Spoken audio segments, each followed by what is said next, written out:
Measure the piston ring close gap in the cylinder, clearance between the piston and the liner, clearance between crank pin and the connecting rod, big end bearing. नमस्कार, माझे नाव मयूर आहे. तुम्हा सर्वांना नवीन सत्रात परत आल्याने आनंद झाला. चला व्हिडिओमध्ये प्रवेश करूया.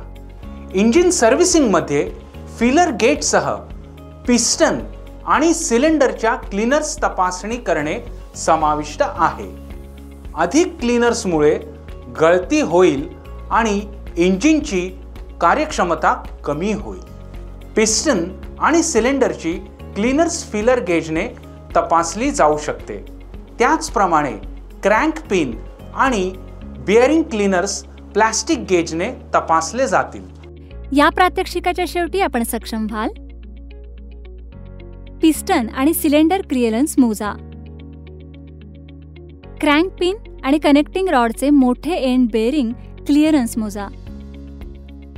आवश्यक टूल्स आणि साधने: spanner set, torque wrench, vice, outside micrometer, inside micrometer, उपकरणे आणि आवश्यक सुटे भाग, पिस्टन आणि कनेक्टिंग रॉड, आवश्यक साहित्य, बनियन कापड. कार्य 1. पिस्टन रिंग एंड गॅप मोजणे. सिलेंडरमध्ये चौरसपणे कॉम्प्रेशन रिंग ठेवा. पिस्टनच्या हेडसह रिंग ट्रॅव्हलच्या तळाशी ढकलून द्या. सर्वात मोठ्या आकाराचे फिलर गेज निश्चित करा जे रिंगच्या टोकांमधील अंतरामध्ये बसेल. या अंतराला रिंग गॅप म्हणतात.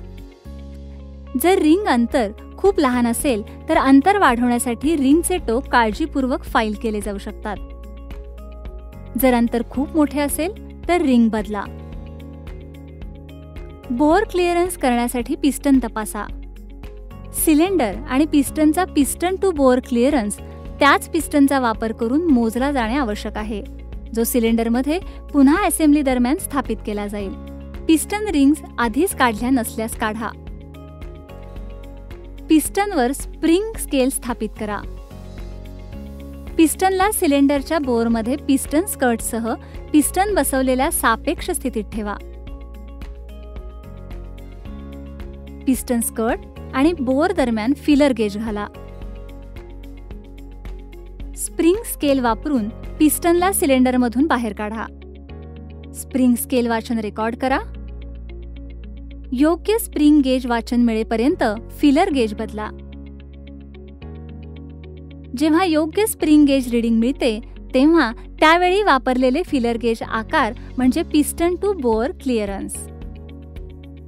कृपया लक्षात घ्या की पिस्टन स्लॅब आणि परिणामी पिस्टन आणि सिलेंडरचा झीज टाळण्यासाठी जास्त पिस्टन ते बोअर क्लिअरन्स दुरुस्त करणे आवश्यक आहे. कार्य 2.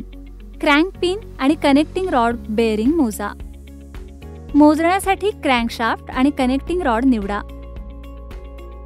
उदाहरणार्थ, जर तुम्हाला 1 ला सिलेंडर क्रँक पिन जर्नल मोजायचा असेल तर 1 ला सिलेंडर कनेक्टिंग रॉड निवडा. बाहेरील कॅलिपरसह क्रँक पिनचा व्यास अंदाजे मोजा. योग्य आकाराचे आउटसाइडर मायक्रोमीटर निवडा. त्रुटी तपासल्यानंतर क्रँक पिन जर्नलवर मोजमाप घ्या.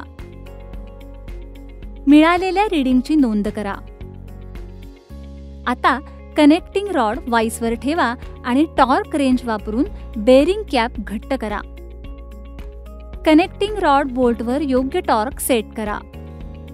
इनसाइड मायक्रोमीटर योग्य आकाराचे निवडा आणि ते घाला. कनेक्टिंग रॉडच्या मोठ्या टोकाच्या बोरचा अंतर्गत व्यास तपासा. रीडिंगमधील फरक क्रँक पिन आणि कनेक्टिंग रॉडच्या मोठ्या एंड बेअरिंगमधील क्लिअरन्स देईल. वास्तविक तपशिलासह मूल्यांची तुलना करा. जर व्हॅल्यू स्पेसिफिकेशनशी जुळत नसतील तर मोठे एंड बेअरिंग बदला.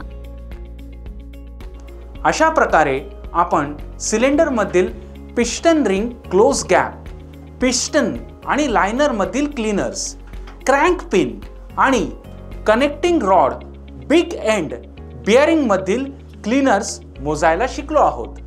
आशा आहे की तुम्हाला हे स्पष्ट समजले असेल. हे प्रात्यक्षिक तुमच्या प्रशिक्षकाच्या मदतीने करा. धन्यवाद.